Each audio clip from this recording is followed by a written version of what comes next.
السلام عليكم، اهلا وسهلا بكم. نتمنىكم تكونوا مزيانين، الصحه ديالكم بخير وعلى خير. مرحبا بكم معايا في وصفات امي امل ناجحه. ان شاء الله اليوم غادي نقترح عليكم واحد الحليوه غزاله بزاف بزاف، تستحق انكم تجربوها. غادي نعطيكم التفاصيل ديال باش تنجح لكم هاد الحلوه، يعني واحد التفاصيل مدققه، لا في الطياب ديالها ولا في المقادير المضبوطه. ان شاء الله وغادي تجي ناجحه معكم 100%. غادي نحضروا هذه الحلوه بدون دقيق، يعني ما غادي نستغناو على الدقيق بصفه نهائيه. ندوزو ان شاء الله نتعرفوا على الطريقه والمكونات ديال هذه الحلوه ديالنا. بسم الله على بركه الله. كيف ما سبق قلت لكم غادي نحضروها بلا دقيق. غادي نحتاجوا المكون الرئيسي هو كاوكاو. عندي هنايا واحد 400 غرام ديال الكاوكاو. نتوما يعني لكم الاختيار، بغيتو ديروه بالقشره تقدروا ديروه، بغيتو ديروه بلا قشره تقدروا ديروه، يعني هنايا كيبقى لكم الاختيار شنو ما بغيتو. دخلتو الفران انا ديجا شعلتو تسخن مزيان. منيش خليته هكاك واحد ربع ساعه هو كيسخن، دخلت ليه اللاطه وخليته تفاديا باش كل مره غادي نبقى نحل الفران نسد صافي. كنطفي على الفران وهو يعني بعد ما كيسخن مزيان، وكنحط اللاطه وكنخليه حتى كيتحمر. في هذه العمليه كيتحمر معنا كاوكاو مزيان، ما كتحرقوش ديك الحبيبات ديالو وكيتحمر. يعني ملي كنقسمو هكا الكاوكاو كنلقاوها بانها بسرعه كتقسم معنا، يعني بان راه يعني الداخل ديالو حتى هو تقرمل كيف ما كنقولوا. هذه طريقه سهله، وطبعا ملي كنخشوه في الفران مره كنحركو كنبقاو كنقلبوا فيه. المهم هذا من جانب غير باش نوضح لكم طريقه سهله في انكم تحمروا الفران ديالكم، عفوا تحمروا الكاوكاو بكل سهوله. بالنسبه للطحين طحنته غير ما خليتوش ترجع لنا بودره شويه، بقى هكا مسمد، يعني بقاو فيه هذوك الحبيبات كيف ما شفتوا. وغادي من قبل غادي نضيف السكر، ولكن غادي نطحنو. بالنسبه لهاد الحلوه من الاحسن تكون سنيده رقيقه ولا نطحنو سنيده، يعني نحاولوا نديروها واحد الطحنه خفيفه كترقق معنا، ما يكونش يعني ما تكونش داك السنيده الغليظه. ولا الا كان عندكم سكر كلاصي غادي ديروا سكر كلاصي. بالنسبه للسكر احتاجيت كاس لاروب ديال العنبه ديال السكر، ضفت عليهم واحد القبيصه ديال الملحه باش تجي الحلوه ديالي لذيذه.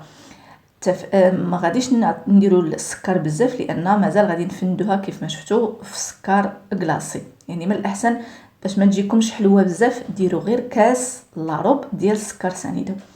بالنسبه للتنسيم انا اختاريت هنا نسمو بالروح ديال اللوز الحار، يعني هذا التنسيمه كتجي واعره في هذه الحلوه. الا توفرت لكم ديروها على حسابي، يعني واخا الحلوه ديالنا بكاوكا ولكن كطلع منها واحد النسمه ديال اللوز كتجي رائعه. والناس كلهم يعتقدوا بان راه ديال اللوز ماشي ديال كاوكا. طبعا بديك يعني التنسيمه اللي درنا فيها ضفت هنا واحد المعلقه ديال الزبده بدرجه حراره المطبخ، معلقه هكا ما تكونش عامره بزاف ديال الزبده، مع معلقه عامره مزيان ديال الكونفيتور ديال المشماش ولا مربى المشماش، وغادي نضيف عليهم بيضه واحده. هادو هما المكونات باش غادي نجمع هاد الكاوكاو ديالي. يعني احتاجيت الزبده الكونفيتور وبيضه واحده، يعني هاد القياس ديال 400 غرام اللي عطيتكم ديال الكاوكاو كافيها بيضه واحده. الا درتو مثلا 800 غرام مثلا ضافتو القياس ديال الكاوكاو ديروا 2 بيضات. ومن الاحسن البيض ضيفوه بالتدريج، يعني حاولوا تحطوه في شي زلافه هكا وضيفوا باش ما يجراش معكم الخليط وما يتجمعش لكم. من الاحسن هذه يعني باش تفاداو يعني المشاكل اللي غادي يوقعوا لكم في الحلوه. حاولوا تضيفوا البيض بالتدريج، هادشي الا ضاعفتوا المقادير. اما الا درتوا هاد المقادير اللي عطيتكم راها مضبوطه اكيد، ما غتزيدوا ما غادي تنقصوا نهائيا. ضفت هنا عندي الخماره هنا فيها 15 غرام، انا ضفت نص ديالها. يعني الا كانت عندكم ديال 8 غرام غادي ديروا وحده، واحد الخماره ديال الحلوى ديال 8 غرام. كنأكد على هاد يعني على هاد المقادير المضبوطه باش تجيكم الحلوى ناجحه. يعني كنحاول نعطيكم هذيك التفاصيل باش تنجح معكم الحلوى.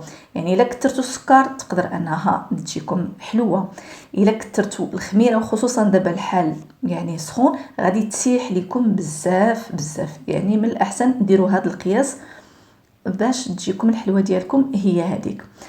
بالنسبه لهنايا حطيت انا واحد الكميه من السكر كلاصي كيف ما شفتوا. المهم الكميه انا درت هنا يمكن بزايد غادي شيت لكم، يعني غير كنمرروا داك الكويرات.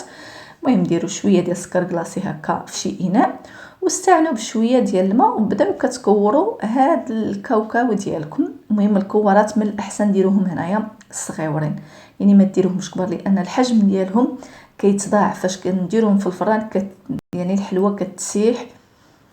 من الاحسن الا بغيتوها تجيكم حلوه يعني مزيونه في الشكل ديالكم ما تكبروش الكوارات كيف ما شفتوا. من بعد ما كنكوروا هكا كنحطهم في ديك السكر كلاصي كنمرهم مزيان وكنعاود نكورهم في السكر كلاصي باش كيتبت عليهم هذاك السكر كيف ما كتشوفوا بهذه الطريقه. وكنحطهم يعني هنا ما كنحطهم هكاك كويرات كيف ما كتشوفوا. ما غاديش نديروهم بحال هكا كنبسطوهم شويه ولا حطوهم غير كويرات، لان هنايا كتجي ديك العمليه ديال انا ملي كنضيفهم لويزه ولا كاوكاوا ولا وفي ديك الوقيته اللي اننا كنكونوا كنحطوا ديك اللويزه راه الكويره يعني كتبسط شويه معنا. وكيف ما قلت لكم هذا ديال الكاوكاو هذه المعلكه سواء ديال الكاوكاو ولا ديال اللوز هي كتهبط راسها كتخشى في الفران كتشم السخونيه يعني كتهبط والحجم ديالها كيرجع. هانتوما كتشوفوا الحجم ديالها في الاول وكيفاش كيرجع. بالنسبه للفران شعلت الفران على 180 درجه وهو سخون. حطيت الطاوه ديالي الفوق، يعني الطريقه اللي كنطيبوا بها غريبه ديال المشققه تقريبا نفس الطريقه. حطيتها في الجهه الفوقيه واحد واحد الخمسة ديال الدقائق. كتبان ليا بان يعني الحلوى ديالي كتشقق وكتنفخ في ديك الوقت وكتبدا كتحمر. صافي كنطفي الفوق وكنشعل لتحت وكنهبط الطاوه ديالي لتحت ديال الفران وكنخليها هكا 3 دقائق حتى ما كاملاش. يعني هاد المعلكه دغيا كطيب في المجموع يعني واحد 12 دقيقه هكاك اللي كتاخذ هاد الحلوى كلها في الفران، يعني في الطياب سواء من الفوق ولا من التحت. حتى الطريقه ديال الطياب خصكم تلتزموا بها باش تجيكم الحلوى ديالكم زوينه ومعلكه كيف ما كتشوفوها وغزاله. ما تنساوليش من لايك والاشتراكات وشكرا لكم. الى فيديو قادم ان شاء الله بحول الله.